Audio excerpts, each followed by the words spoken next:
تخيل يا صديقي اللي بنى كوبري امبابة في القاهرة هو اللي بنى تمثال الحرية في نيويورك، وهو اللي بنى تور ايفل في باريس اللي بتكلم عنه المعماري الشهير جوستاف ايفل، واللي هتلاقيه في الكاريكاتير ده قال يعني بيتباهى انه بنى حاجة أكبر من الهرم. المهم كنا بنقول إيه؟ تابعونا، يلا بينا نطلع التور ايفل، الأسانسير اللي هيودينا الدور التاني. بينا طالعين أهو.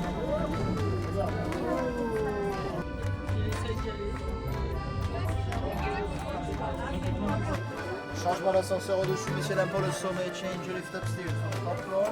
Terminé.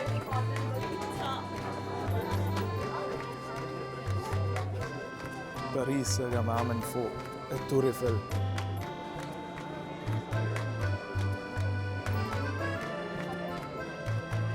ادي المنظر من فوق التور ايفل.